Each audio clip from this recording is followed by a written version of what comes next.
Eu quero ler convosco um salmo muito conhecido, o salmo de número 133.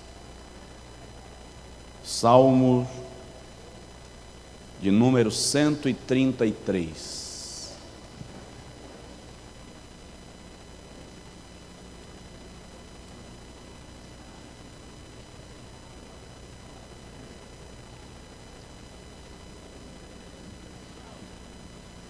Todos encontraram e podem dizer amém? Ó, quão bom e quão suave é que os irmãos vivam em união. É como óleo precioso sobre a cabeça, que desce sobre a barba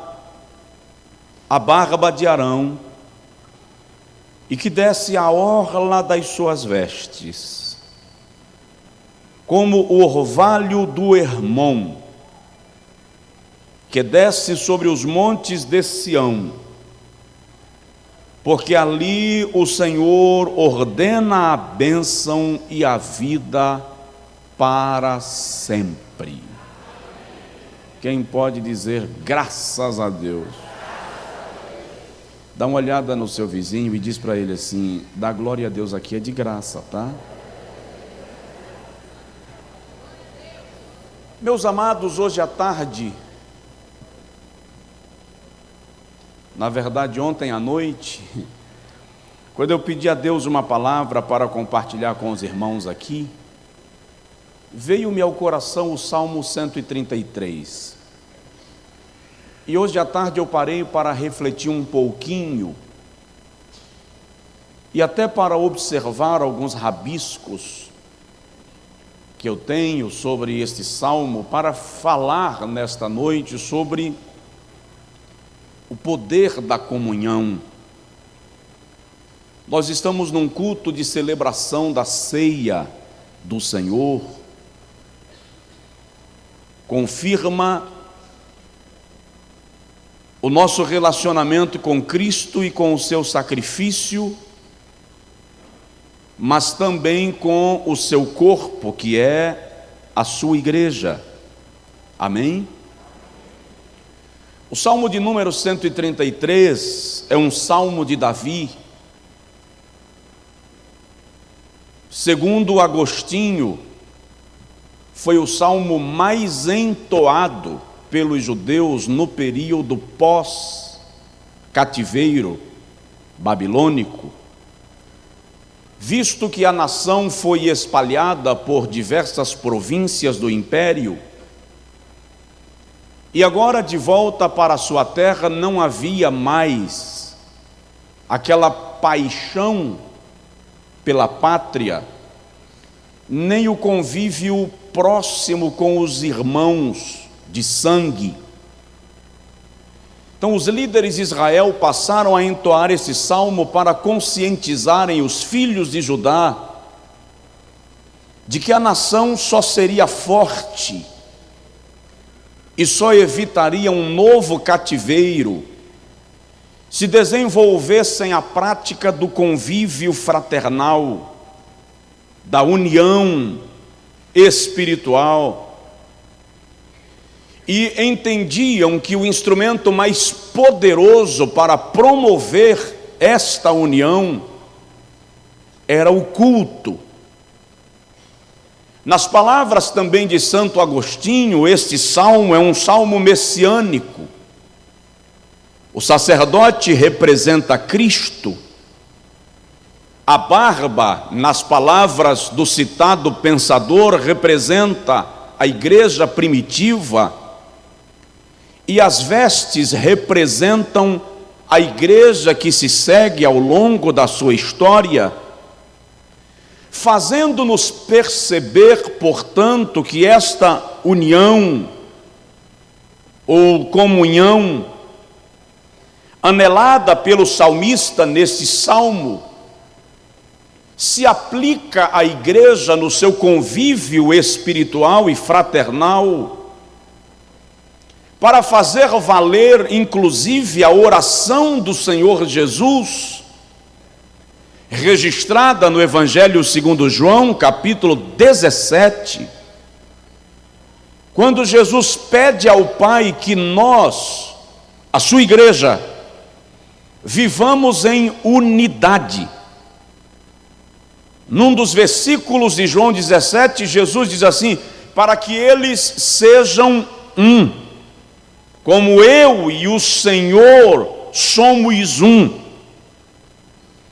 Ou seja, o anelo do salmista, repito, no Salmo 133, também é o desejo de Cristo em João 17, porque Jesus sabia que o Espírito da graça de Deus não poderia agir livremente num ambiente onde houvessem disputas, motivações egoísticas.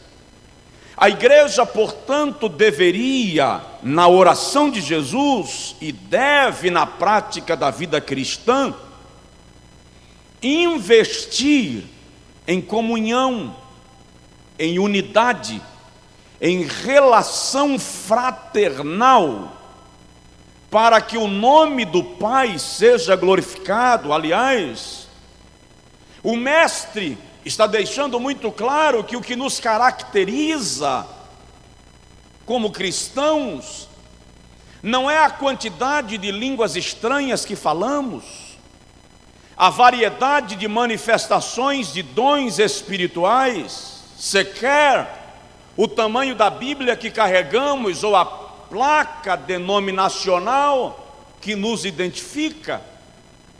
O que nos caracteriza como cristãos no ensino de Jesus é exatamente esta unidade fraternal. Porque Paulo diz aos Coríntios, na primeira carta, capítulo 12, a partir do versículo de número 12, que nós somos membros de um só corpo. E é interessante que Paulo, falando da interdependência dos membros desse corpo, declara que a mão, porque não é pé, não pode dizer não sou do corpo, e o pé, porque não é perna, não pode dizer não sou do corpo. E Paulo, nesta mesma abordagem, diz assim: os membros menos honrosos do nosso corpo, nós tratamos com maior honra. O que acontece na prática da vivência religiosa? Os menos honrosos nós surramos. Vou usar uma expressão que eu usei ontem no culto de comunhão aqui da liderança. Nós jogamos na frigideira, que é para fritar logo de vez. Mas Paulo está nos ensinando que, sob o princípio da unidade, mesmo aqueles que nós consideramos não honrosos ou menos honrosos, nós devemos tratar com honra, porque ao final das contas, somos membros do corpo de Cristo. Diz aí para o seu vizinho: somos membros de um só corpo. Agora mantenha aí a sua Bíblia aberta no Salmo 133, por gentileza. Vamos fazer uma reflexão rápida, um pouco exegética, do Salmo 133. O salmista diz assim: ó, quão bom e quão suave é que os irmãos vivam em união. No versículo 2 ele diz assim: é como óleo precioso sobre a cabeça, que desce sobre a barba de Arão, e que desce a orla das suas vestes. Me deixem falar primeiro de Arão. Ele era a maior figura do culto judaico. o sumo sacerdote. No culto judaico, Arão era o tipo, a figura, a representação de Cristo, que na dispensação da graça se revela como o sumo sacerdote eterno. A barba, no contexto judaico, a barba bem contornada impunha respeito, representava idoneidade e sabedoria. Portanto, o salmista está falando de algo cultural e que tinha um peso de valor na mentalidade judaica. Aí ele fala das vestes sacerdotais. Se o irmão observar no Antigo Testamento as vestes sacerdotais, todas elas estabelecidas por Deus, o modelo, o estilo estabelecido pelo Senhor, que dá a Moisés para que seja confeccionada, nós vamos perceber que tais vestes não apenas representavam o ofício do sacerdote, mas também apontavam para as vestes espirituais que cobrem o crente, mas de modo muito especial. Cada veste daquela representa o sacrifício e os ofícios de Jesus em favor da nossa alma como sua igreja. Mas eu quero me concentrar um pouco no óleo. Ele diz assim: ó quão bom e quão suave é que os irmãos vivam,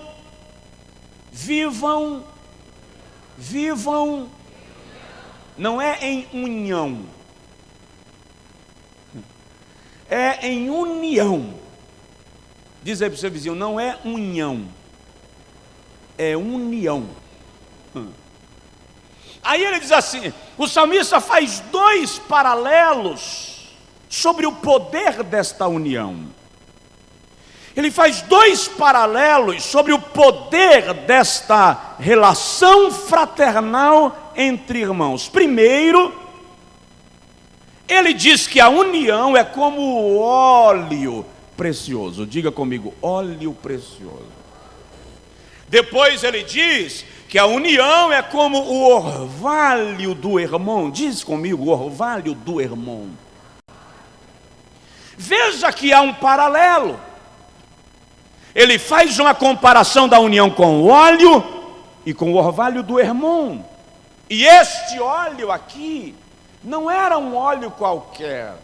O óleo precioso que desce sobre a cabeça e sobre a barba de Arão era o óleo sagrado.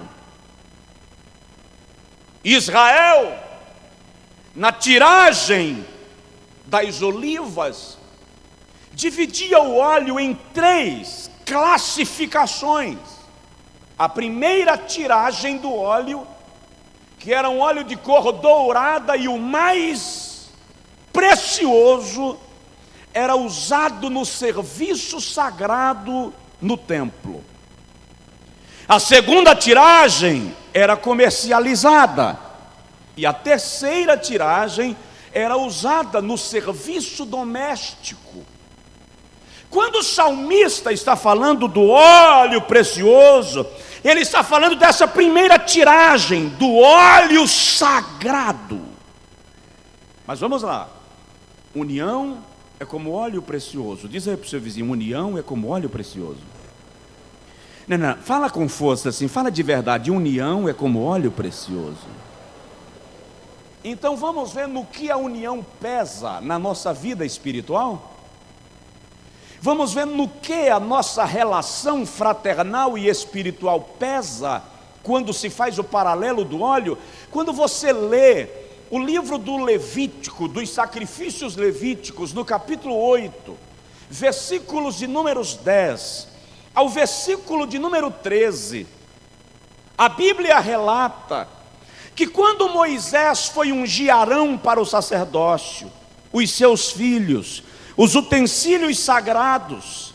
A Bíblia diz que ele aplicou o óleo sobre Arão e sobre os seus filhos, e o texto é muito claro quando diz assim: para santificá-los ao Senhor.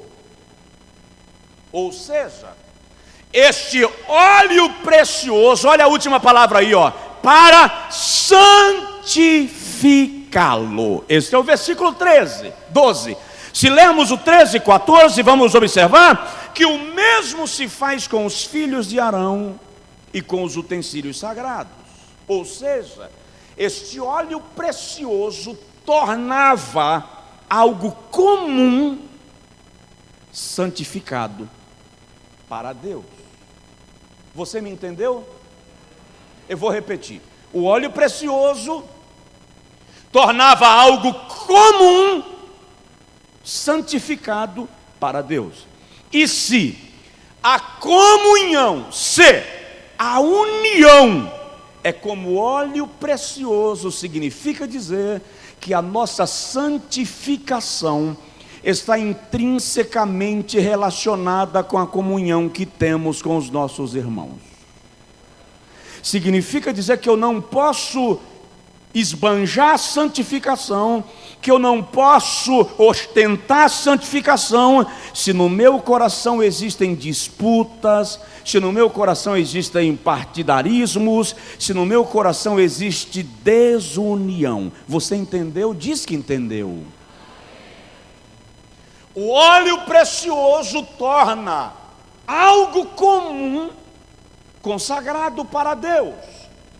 Se o irmão lê Gênesis capítulo 28, versículos 17 e 18, a Bíblia diz que Jacó estava a caminho da casa do seu tio Labão, e Jacó para a fim de dormir, e quando ele está dormindo, ele tem um sonho, e Jacó viu anjos subindo e descendo da presença de Deus por uma escada. Quando ele acorda do seu sono, ele diz assim: Deus está neste lugar, e eu não sabia. O que Jacó faz? Pega um pouco de azeite, derrama o azeite sobre a pedra que lhe servira de travesseiro, e com o azeite Jacó consagra aquela pedra para Deus, e chama aquele lugar Betel, casa de Deus. E o texto diz que até aquele dia o nome daquele lugar era Luz. Mas a partir daquele dia, por causa do óleo, tornou-se casa de Deus. Provoca o vizinho e diz para ele: o óleo santifica. Se a união é como óleo, significa que a minha relação com Deus, como casa de Deus, está relacionada à minha união. Significa dizer, lá vai ficar apertado o cerco, que eu não posso ficar aqui esbanjando de profeta, esbanjando de pregadorzão de primeira grandeza, esbanjando de crente santo da bleia. Eu sou batista de raízes, quando em casa eu estou colocando fogo no meu irmão, colocando o fígado da minha irmã para assar no espeto, doido para amarrar o marido de cabeça para baixo. A união é como óleo precioso. Você me entendeu ou não? A Bíblia diz. Estou dizendo nada, só quem está dizendo é a Bíblia, tá? A Bíblia diz, 1 Samuel 16:13, que tendo Samuel terminado de ungir a Davi, o Espírito do Senhor se apoderou dele e não o deixou mais. Volta para o Salmo 133 aí na sua Bíblia, está aberta? Salmo 133, vamos ler todos juntos o versículo 1 e a primeira parte do versículo 2, vamos lá? Oh, quão bom e quão suave é que os irmãos em união, é como óleo precioso.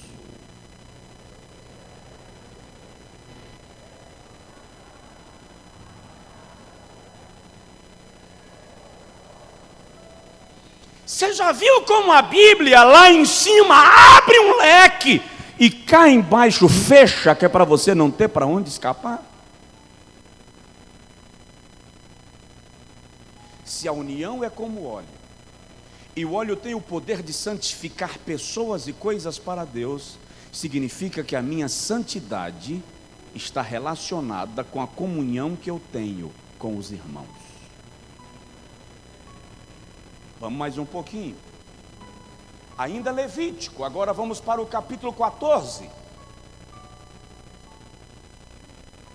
O óleo, para quem está anotando, o óleo era usado para abençoar. Quando alguém ficava leproso em Israel, a lepra era considerada uma maldição. Então o indivíduo era expulso do convívio social. Um leproso não tinha direito de comercializar. Um leproso não tinha direito de culto. Um leproso não tinha acesso ao sacerdote, sequer à sua casa. Ele era expulso, ele perdia os seus direitos sociais e religiosos. Mas Levítico 14 trata da purificação do leproso. Quando ele era curado da sua lepra, ele vinha ao sacerdote.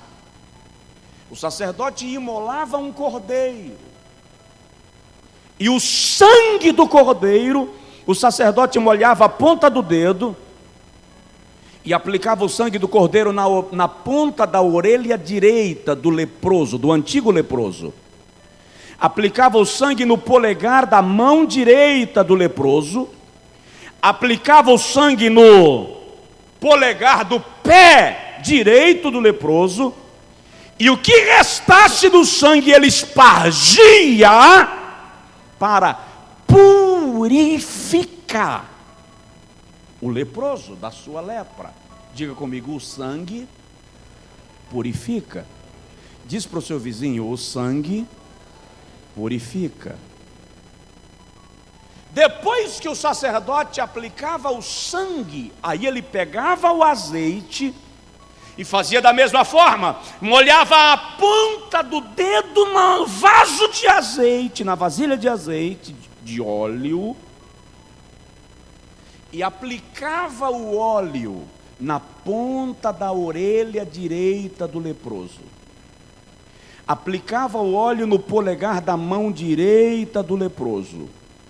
E aplicava o óleo no polegar do pé direito do leproso. Levítico 14, versículo 14 a 17. Aplicava o azeite no polegar do pé direito do leproso. E depois que ele aplicava o azeite, o que sobrava ele derramava sobre a cabeça do leproso. Para quê? Para quebrar a maldição da lepra. O sangue purifica, o óleo abençoa. Diz aí para o seu vizinho, o sangue purifica, o óleo abençoa. Se a união é como óleo precioso, significa dizer que algumas bênçãos de Deus para a sua vida só serão liberadas quando as barreiras da inimizade foram rompidas e a união for estabelecida. Você consegue entender isso? Consegue lembrar de uma parede que está construída e que pode ser essa parede, a trincheira que está impedindo aquela bênção chegar? Se consegue identificar uma parede, derrube-a hoje. Hoje. Não espere o anjo derrubar parede de inimizade, porque quem derriba ou derruba parede de inimizade sou eu e você.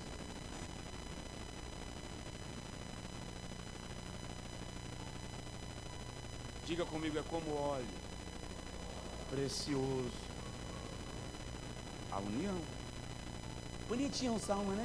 A gente lê e não faz relação nenhuma com nada. Vamos mais um pouquinho? Ainda estamos no óleo precioso. A união é como óleo precioso. Então, primeiro, O óleo santificava coisas e pessoas ao Senhor. Significa que a minha santificação está relacionada com a comunhão que eu pratico, que eu exerço, que eu vivencio. O óleo purificava, santificava, abençoava o leproso. Significa dizer que as bênçãos de Deus em minha vida poderiam ou poderão ser retidas por falta da minha união e da minha comunhão. Tem bênção que Deus está perto de te entregar. Quando o anjo vem chegando perto de você com o pacote, você começa a falar mal da sua sogra. Aquilo é uma megera. Aí o anjo para.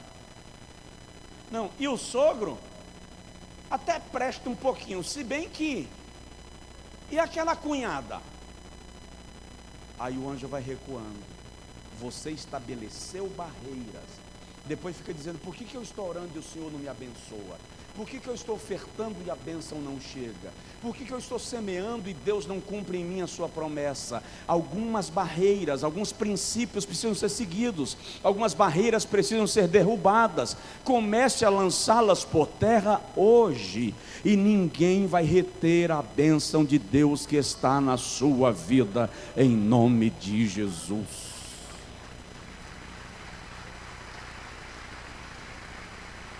Vou mais um pouquinho.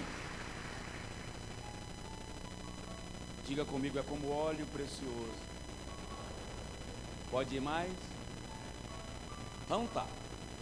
Se a união é como óleo precioso, a Bíblia diz, Salmo 104:15, que o óleo faz reluzir o rosto.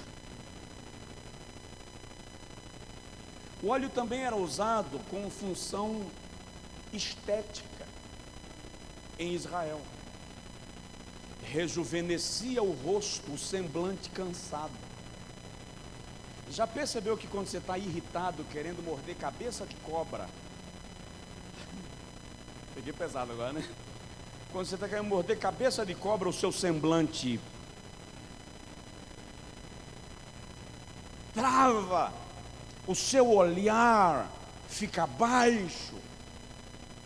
A Bíblia Sagrada diz em Provérbios que o coração alegre aformoseia o rosto. Tem gente que está na igreja, Jesus abençoa, é crente fiel. Jesus até usa, porque o Espírito da graça é muito pleno. Mas você está carregado de amargura, seu semblante está decaído, porque a mágoa está prevalecendo em sua alma. Você consegue chorar na presença de Deus, mas não consegue sorrir no convívio com os irmãos. Chorar na presença de Deus, mas não conseguir sorrir na relação fraternal, é um déficit. Não está bem. Alguma coisa está anormal. Então, comunhão, querido, aformoseia o rosto, levanta o semblante, lhe rejuvenesce. E tem gente, aliás é natural. Eu lembro de uma missionária que chegou nos Estados Unidos há uns anos atrás, e devido à tradição da denominação que ela fazia parte, não usava de pintar o cabelo, de ir ao salão dar aquela ajeitada, não usava maquiagem.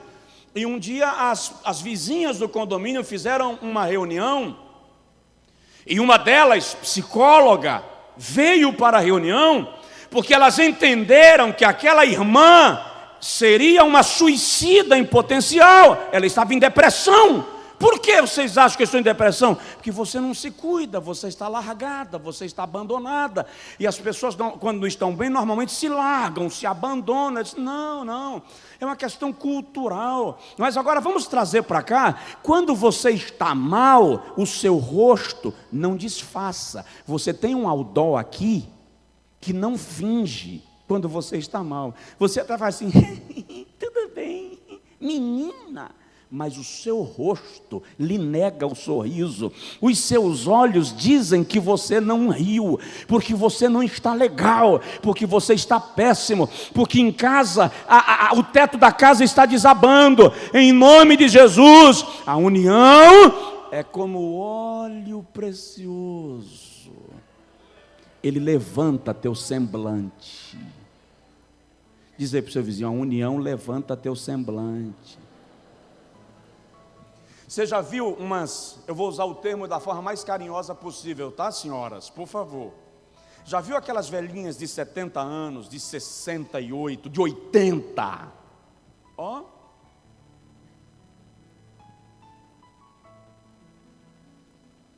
Cabelo embranqueceu. Tem umas que embranqueceu nada, mudou de cor. Muda de cor, fica ruiva, fica cinza, fica um acinzentado. Mas você não vê essas senhoras reclamando da vida. De vez em quando eu paro por aí para ver umas assim de 80, segurando a bolsa.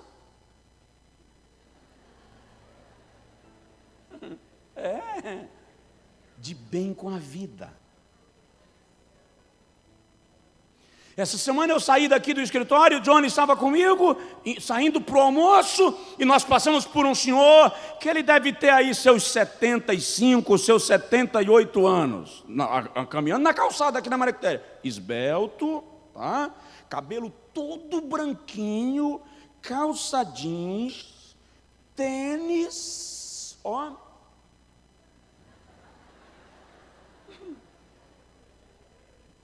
Já tem uns na igreja que com 40 está pedindo para morrer.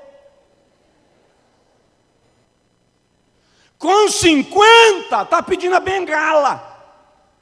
E com 60, a funerária Deus te chama, está tocando a campainha. Por quê? Porque a gente amarga. Porque falta união. Vou te dar um conselho agora, que qualquer psicólogo que estiver me ouvindo aqui, ou que me ouça depois, vai concordar em gênero, número e grau. Saia da zona de conflito.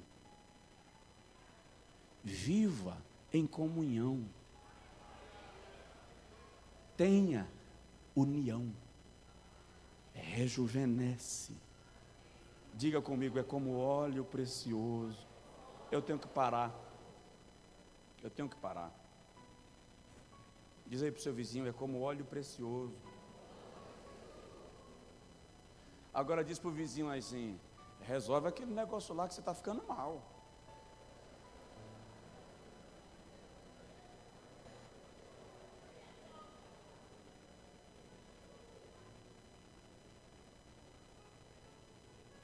Tem gente dando aquilo que me parece que é a odontologia, a ciência que cuida disso, chama de bruxismo. O cara está com tanta raiva e está com aquela sensação de espírito vamp que ele queria pegar no pescoço mesmo. Vou falar agora um portuguesão bem acabado. Queria pegar no pescoço do indivíduo e dar uma dentada para arrancar o tampão. Como não consegue, aí de noite está assim, ó.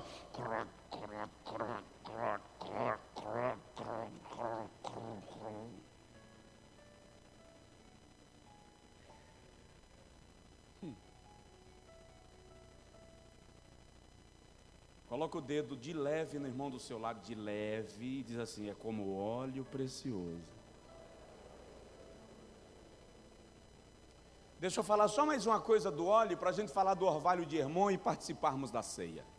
Esta é uma noite de comunhão. Se tiver alguém aqui com quem você precisa restabelecer a comunhão, faz isso. Pela sua saúde, pela sua santificação, pela bênção que você está esperando, pelos milagres que Deus vai reservar na sua vida. Não vem não, pastor, o pau quebrou em casa hoje 5 horas da tarde, eu vim, mas o marido ficou, que está virado num trem, disse que não vinha comigo de jeito nenhum, que se eu quisesse que viesse de pé. Dá uma ligadinha para eles assim: mamozão, estou ligando para dizer para você que eu peguei seu cálice e estou esperando você chegar, que eu só tomo contigo. Aí ele está tão virado que ele vai dizer: toma os dois.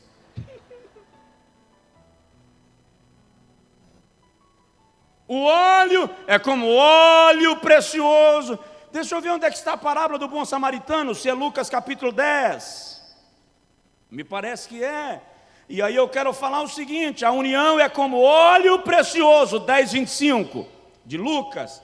Se a união é como óleo precioso, presta atenção, a Bíblia, Jesus quando narra a parábola do samaritano diz de um judeu que descia de Jerusalém para Jericó, e os assaltantes o encontraram, e o bateram, e o machucaram, e ele ficou machucado à beira da estrada. De repente passa o sacerdote. O sacerdote representava a lei, representava o culto, viu um irmão judeu e largou de lado e foi embora. Versículo 34. Foi embora.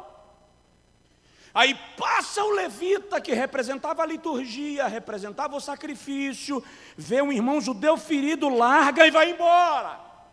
Aí passa um samaritano, que eram inimigos, judeus e samaritanos eram inimigos há séculos, desde a invasão lá do cativeiro das 10 tribos, quando Tiglat-Pileser trouxe uma turma de estrangeiros para habitar na terra de Israel. Então se estabeleceu uma inimizade e o pau quebrava quando os judeus e samaritanos se encontravam. Era tão sério que a história diz que um judeu não lavava as mãos numa bacia onde um samaritano lavasse os pés e vice-versa. Onde um samaritano pegasse água, um judeu não pegava da mesma água, devido à disputa. Aí o samaritano passa, vê o judeu caído, desce do seu cavalo, versículo 34, e a Bíblia diz que quando ele desce do cavalo, ele aproxima-se dos judeus feridos, ata-lhe as feridas com azeite, óleo. Diga comigo, união é como óleo precioso. Então deixa eu te falar, união cura feridas. Existem algumas feridas que insistem em permanecer abertas na sua alma, porque você ainda não estabeleceu a união. Unidade não é caminhar na mesma carroça. União não é andar na mesma cabine. União não é seguir a mesma direção. Em dado momento da caminhada, Paulo e Barnabé precisaram se afastar, e um seguiu numa direção e outro seguiu em outra direção. Mas a união não foi rompida. Abraão e Ló precisaram se separar, mas quando Ló precisou de Abraão, Abraão foi lá para salvar Ló. A união estava estabelecida. União cura feridas. Deus está contemplando essa ferida da sua alma, porque você insiste em permanecer magoado, insiste em permanecer revoltado, insiste em permanecer orando para... Interessante isso, eu quero a justiça de Deus, mas no nosso coração, justiça de Deus é a nossa vingança, e Deus não age assim. Eu lembro que uma certa feita eu estava orando a Deus acerca de algo, e o Senhor falou comigo assim: se eu agir agora, é a sua vingança, se eu agir no meu momento, é a minha justiça. Então, espere a minha justiça, porque se você quiser se vingar, faça você mesmo.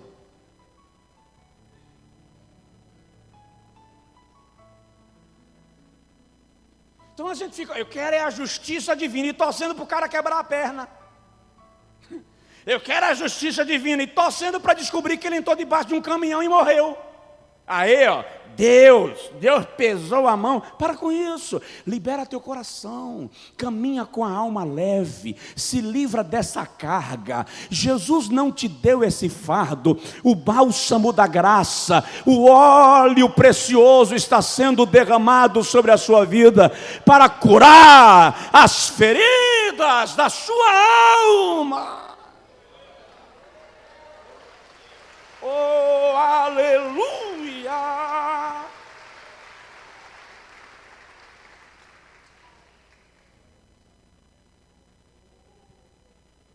Amém?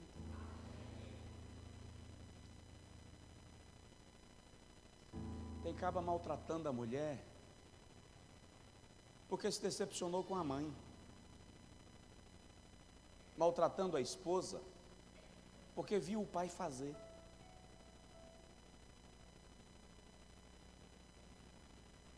se arrebentando na cachaça, que meu pai era assim, meu avô era assim. Se estourando nas drogas, porque na minha família era normal. Para com isso. Você não é o seu pai, você não é o seu avô, você não é a sua mãe. Deus fez-nos como indivíduos únicos. Deixa Deus ser mestre da tua história. Diz aí para o seu vizinho, mas fala agora como profeta. Fala como profeta, diz para ele: as feridas não vão parar você. As feridas não vão parar você. Vamos lá que eu preciso parar. Salmo 133, volta aí para ele, por favor. Versículo 2: união é como o quê? Óleo. Pelo amor de Jesus, volta para casa refletindo nesse negócio. Quando chegar em casa hoje, que for dormir, leia esse salmo. Leia esse salmo hoje à noite, na hora de dormir. E em vez de dormir pensando no próximo capítulo da novela, dorme pensando nesse salmo. É como o orvalho do Hermon. Mais 10 minutinhos. Que desce sobre os montes de Sião, porque ali o Senhor ordena a bênção e a vida para sempre.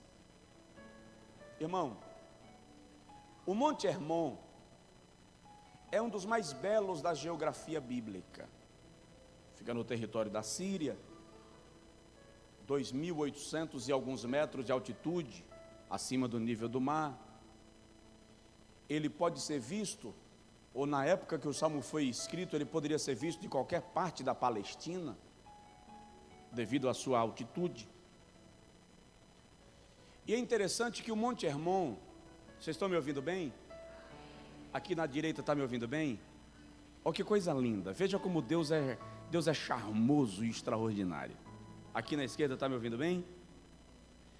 No período do inverno, uma névoa cai sobre o Monte Hermon continuamente, o tempo inteiro, e forma um bloco de gelo sobre todo o Monte Hermon. O monte é coberto pelo gelo. Mesmo no período fora do inverno, à noite, os estudiosos dizem que o orvalho na região do Hermon parece chuva.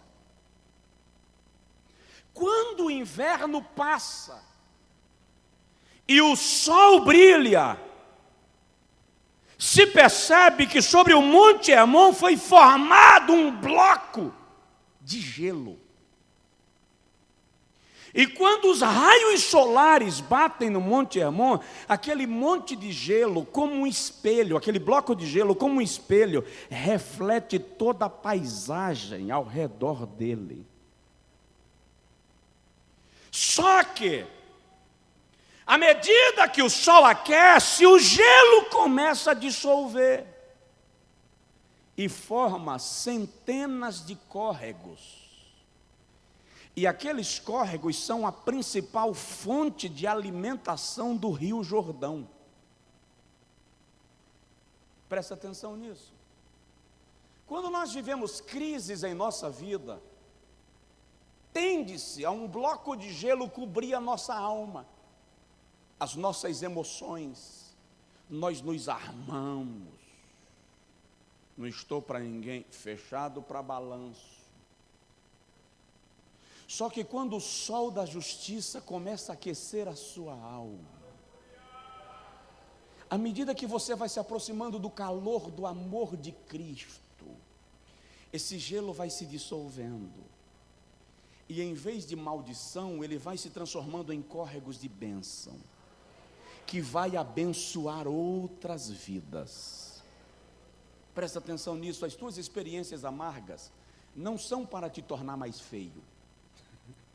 As tuas experiências amargas são para que você regue a vida de alguém lá na frente. O que você sofreu hoje foi treinamento para você ajudar alguém amanhã. As dores que você padeceu na sua história são experiências para você compartilhar com alguém que lá na frente vai estar passando pela mesma situação. Dá uma olhada no seu vizinho e diz para ele: você é a nascente de um rio. Você é a nascente de um rio. Deus quer usar você para curar feridas de outras pessoas que vão passar por você.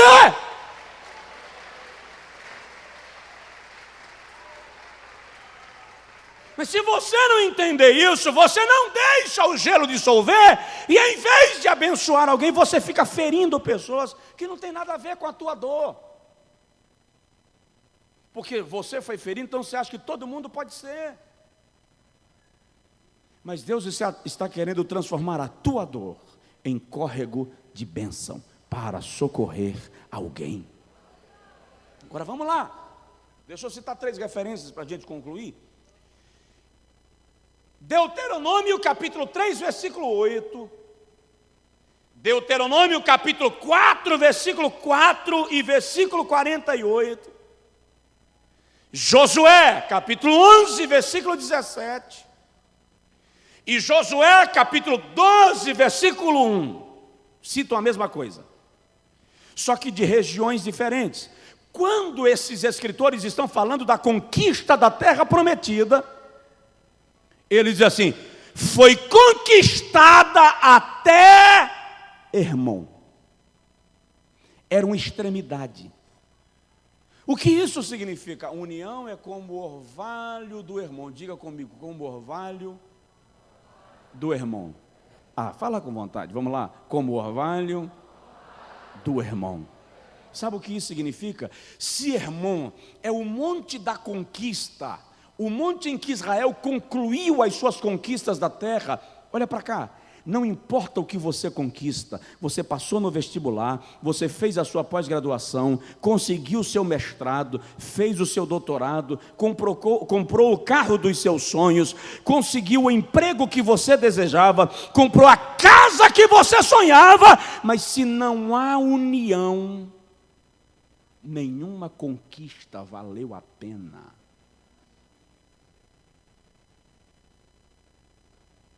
Não se engana com fachada. Não se engane com conquistas materiais. Porque o que você precisa é de paz na sua alma. E o carro te oferece o status que você gostaria, ou o conforto que você desejava, mas não te traz essa paz de alma.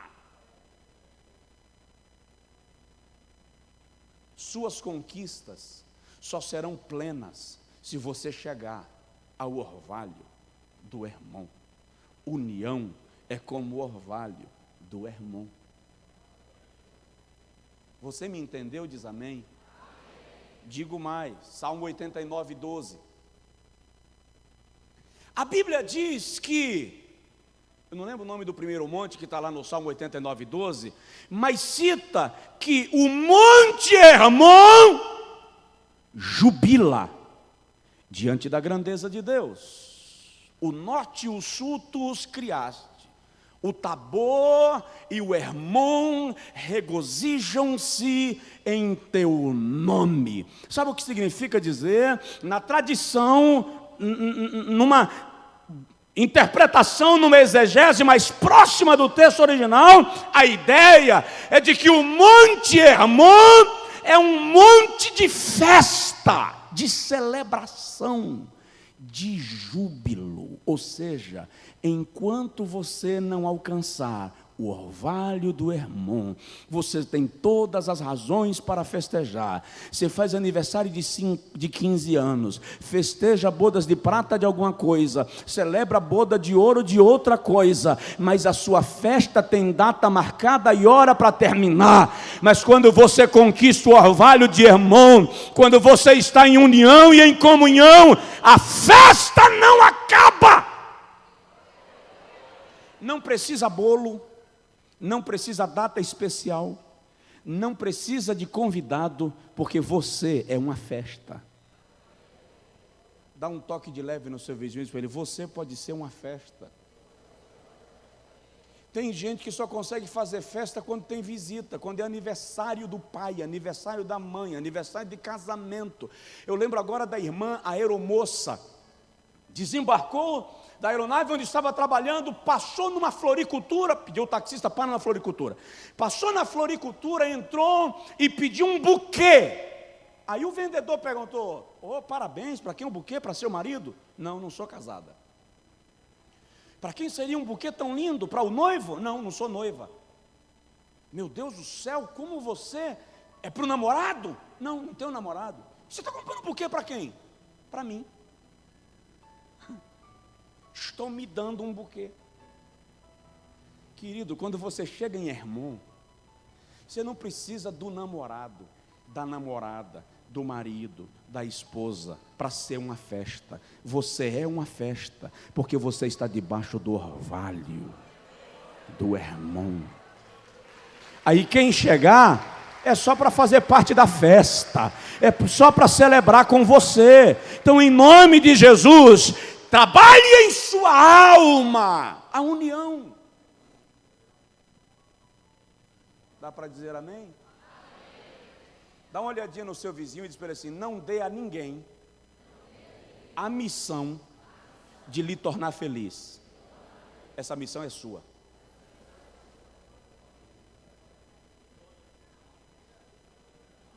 Santa Ceia é culto de comunhão. Como é que você está agora à noite? Vou terminar. Agora, graças a Deus, Vanessa, eu esqueci a referência.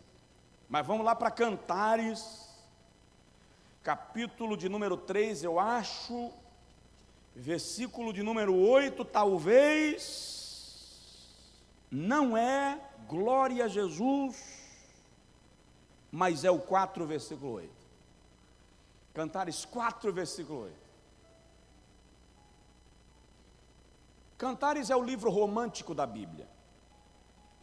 Tá, vamos lá. Os teólogos mais espirituais dizem que Cantares é o livro que fala do amor de Cristo e da igreja. Tá, tudo bem. Entretanto, originalmente, Cantares é o livro do amor de Salomão por uma mulher de quem a Bíblia não chama o nome, não diz o nome, apenas a apresenta como a Sunamita. O texto diz que Salomão teve 300 mulheres, 700 concubinas, e o texto também diz que estas mulheres lhe fizeram pecar contra Deus. Deixa eu acrescentar essa informação aí, que é para você não ficar fazendo disso um gancho para fazer besteira na vida. Está escrito, está ou não está? Eu não sei se é 1 Reis 11 ou 2 Reis 11, mas está escrito. Mas aí, Salomão escreve um livro, é uma forma de cântico, de poesia, onde ele fala um verso e a Sunamita responde com outro verso. E no capítulo 4, versículo 11, vem comigo do Líbano, minha esposa, vem comigo do Líbano, olha desde o cume de Amana, desde o cume de Senir e de Hermon, desde as moradas dos leões, desde os montes dos leopardos. Hermon é o monte da completude conjugal, é o monte da completude emocional. Pode ser lindo, ser princeso, ou pode ser príncipe, pode ser princesa, como diz o próprio sábio Salomão, pode desfilar como as gazelas. Se não chegar a Hermon, se não tiver o orvalho do Hermon, não tem alegria, não tem festa, não tem celebração, porque não tem união. Você entendeu? Eu lembro do rapaz, já paro, o camarada aceitou Jesus lá na igreja, em Mairi, e o cara tinha um olho verde. E é incrível como o olho verde é puderento no Brasil. Mas o cara chegou de olho verde. Aí as irmãs da igreja, as mocinhas assim: eita, Jesus, foi Deus que mandou. Fala a Deus. Depois do culto, uma moça me procurou, disse: Josué, será que é esse? Eu disse: não sei, calma. Levantou a mão hoje. Aguarda. Mas já tem gente olhando, isso é claro, inclusive você. Então fica na tua. Mas o olho dele parece que mexe. Eu disse, mexe. Cada vez que ele olha para um lado e para o outro, o olho mexe. Calma lá. Vai devagar com esse negócio. O olho é verde, mas a alma pode ser meio destrambelhada. Domingo que vem já chegou de mão dada. Casou. Passou uns dias, chegou lá em casa com o olho azul. Ele perdeu a estribeira, a Lei Maria da Penha ainda não existia. Maria da Penha é? É ela. Ainda não existia, ele perdeu a estribeira e ó, mirou. POC. Chegou lá em casa com um olho preto e o outro azul. Aquele desgraçado! Não era um olho azul que tu queria? Ganhou um. Não, mas o dela chegou foi azul. Verde era o dele. Para não ficar dois verdes em casa, ele deu para ela um azul. Querido, não adianta ter olho azul, verde, caramelado, mas não ter orvalho de irmão. Um jovem me disse um dia, rapaz, ela tem corpo de violão. Eu estava no púlpito da igreja, quando ele veio com essa conversa besta, o cara travou aqui, aí eu disse, é um violão que você quer? Peguei o violão do púlpito e disse, toma esse para tu. Pode ter corpo de violão, mas se não tiver orvalho do irmão,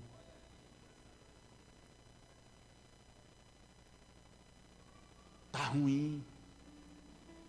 Então você vai orar comigo agora, fica de pé por favor, e vai dizer para Deus, aqueles que puderem ficar em pé, óbvio, e vai dizer para Deus, faz chover lá em casa, orvalho do irmão. Fala com Deus, eu quero resolver esse problema com aquele cunhado, com aquela cunhada, com a sogra, com aquele antigo sócio, com o meu filho, com o meu pai. Ele me roubou, pastor. Querido, olha o que o Salmo diz, Salmo 133. Ali o Senhor ordena a bênção e a vida para sempre. Não deixa ninguém atrapalhar isso aí. Bênção e vida. Provoca o vizinho, bênção e vida. E no Salmo 133, quem é que ordena a bênção e a vida? Deus. O Senhor ordena a bênção e a vida. O cara te jogou praga? O Senhor ordenou bênção para você. Se Deus ordena a bênção, quem é o homem para jogar a maldição? Fez macumba para você, colocou tua foto e costurou na boca de um sapo. O sapo já morreu seco. Cuidado que você está engordando, para você não passar do ponto. O Senhor ordenou bênção e vida para você. Camarada diz que até fim do ano eu morro. O Senhor ordenou bênção e vida para você. Estão me caluniando. O Senhor ordenou a bênção e a vida para você. Cheguei na porta da minha loja, do meu estabelecimento comercial, tinha pó de pemba, galho de arruda, pé de coelho e macumba jogada. O Senhor ordenou a bênção e a vida para você.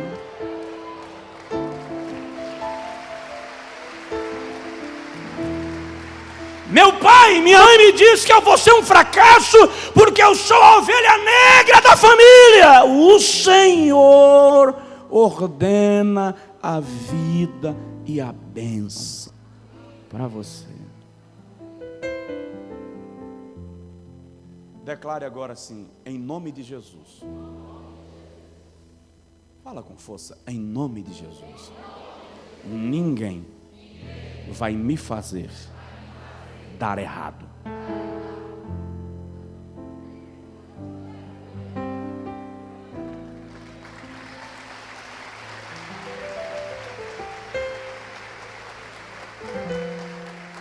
Olha o que o Salmo 91 diz assim: o Senhor dá ordens aos seus anjos ao teu respeito. Existe uma ordem ao teu respeito e ninguém poderá revogar. Aquilo que Deus determinou ao teu respeito, assim será. Alguém atrapalhou tua trajetória, você tomou decisões erradas, fez escolhas erradas, errou o caminho, não sei, atrasou o processo. Há uma ordem ao teu respeito. Deus não é menino. Provoca o vizinho e diz para ele: há uma ordem ao teu respeito. Eu vou citar só mais um texto agora. Contra Jacó, Números 23, acho que é 19. Não vale encantamento. Contra Jacó não vale encantamento, nem maldição contra Israel. Isso é Bíblia. Se apropria da palavra de Deus. Mas vamos lá. Ó, quão bom e quão suave é que os irmãos vivam em união. É como óleo precioso. Projeta aí esse salmo, vamos ler todos juntos e a gente ora e vamos para a celebração da ceia do Senhor. Vamos juntos? Ó, quão bom e quão suave é que os irmãos vivam em união. É como óleo precioso sobre a cabeça, que desce sobre a barba de Arão, e que desce a orla das suas vestes, como o orvalho do Hermon, que desce sobre os montes de Sião, porque ali o Senhor ordena a bênção e a vida para sempre.